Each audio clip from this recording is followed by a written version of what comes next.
What's up, guys? Today is Thursday, October 30th, 2025, and it's 7:30 p.m.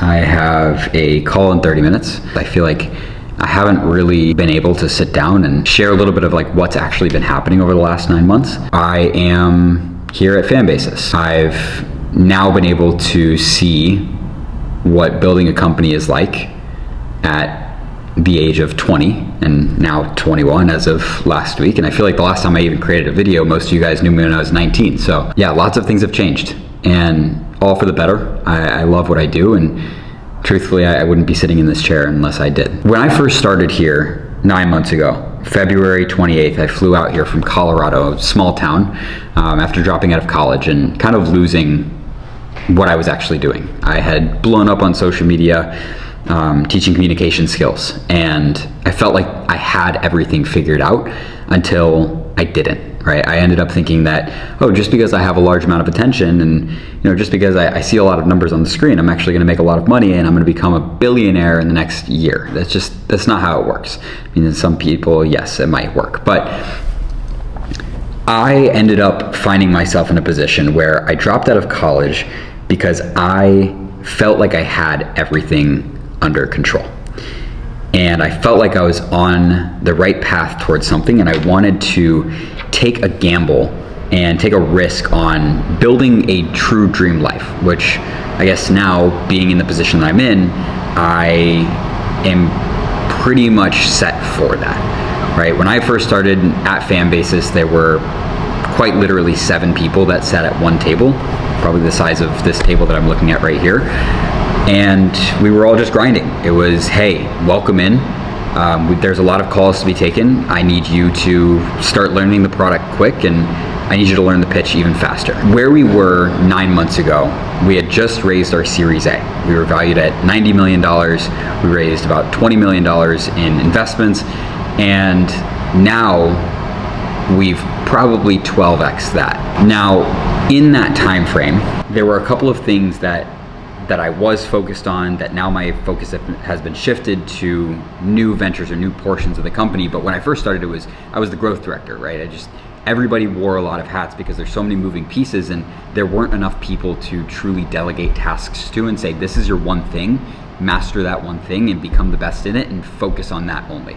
It was, hey, there's about 10 things that need to happen in the next 24 hours. You have 10 things, you have 10 things, you have 10 things, I have 10 things. Let's make it happen. Otherwise, shit might hit the fan.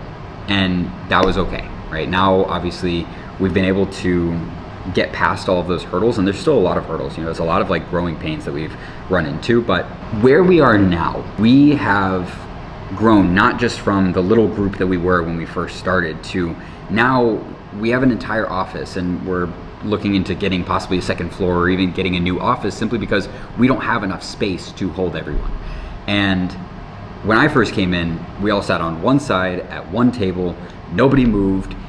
You have a call, you go into a call booth, because we didn't have microphones, we were all using our personal computers, we didn't have monitors. It was just simply you sit down, you lock in, and you don't move until you're done.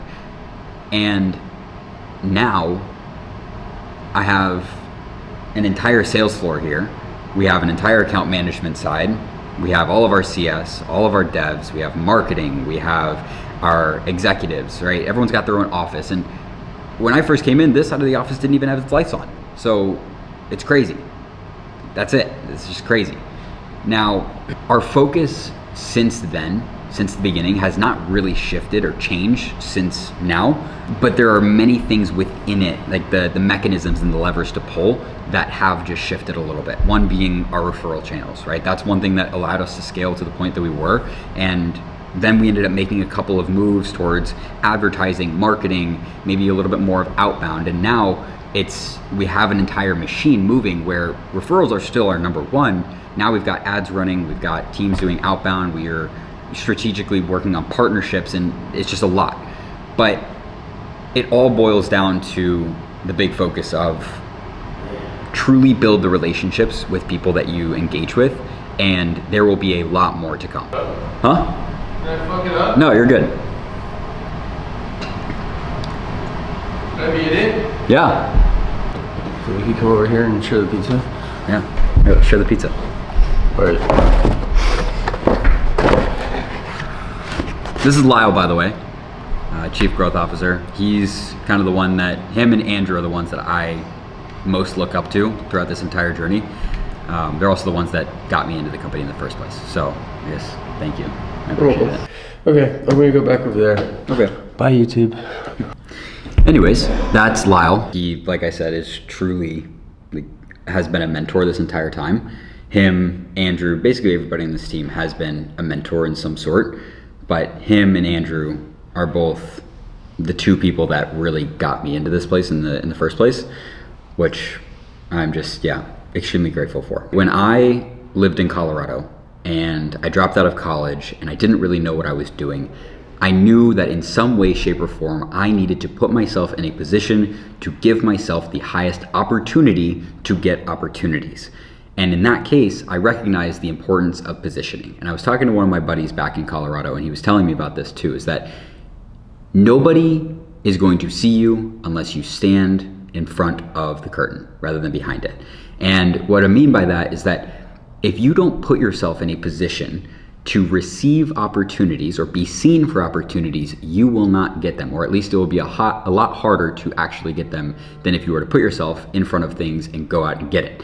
So, and that's the same thing, like if you're building a business, if you're building a team, if you're giving yourself any sort of trajectory in life, like if you have a mission, you need to position yourself to be best equipped to achieve it.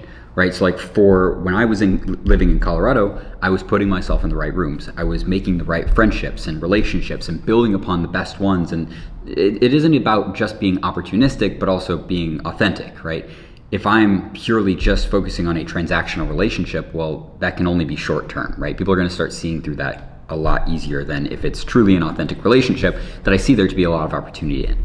Now, long story short, when I was living in Colorado, I went to networking groups. I met with people from social media. I went to masterminds and just met with the right people because I knew that even though I wasn't doing something actively, if I put myself in the right room, something will come. Because there's a lot higher chances of me to receive an opportunity if I'm actually in the rooms where opportunities are flowing. It's like a river and it's rapidly flowing, and that's life. If you are off to the side and out of the water, well, you're not gonna get wet. But if you jump in and stand by the rocks, there's gonna be anything and everything going through that spot.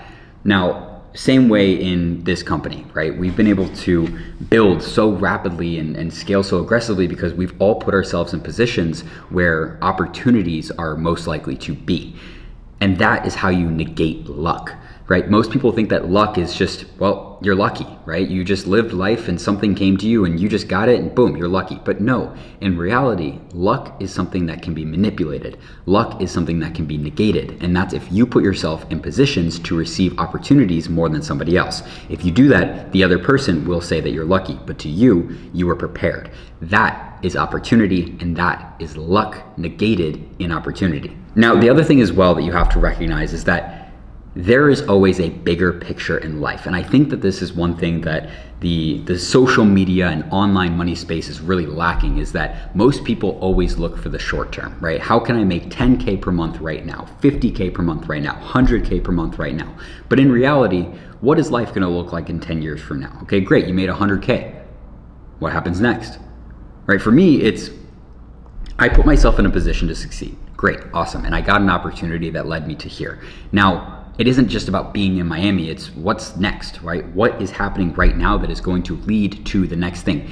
But not even just that, what is the bigger picture? What's the mission? What am I really doing this for? And for me, it's a large scale picture that I am only looking at one little piece. But I know what the picture in the puzzle looks like. I'm just currently working on painting one little piece. You need to start reflecting on what it is that you are trying to accomplish in life. Build a big picture, because then whatever you're doing currently seems a lot more important and a lot less monotonous because, well, as small of a piece as it is, it's still putting things together to build this larger picture.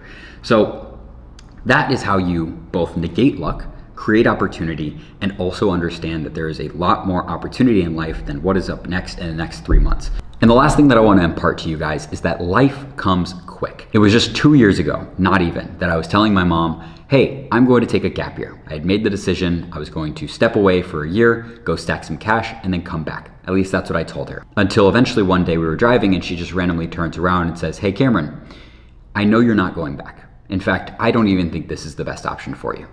You need to go achieve something great. Do something that's meant for you. And that day felt like it was yesterday. Except now, that was a year and a half ago.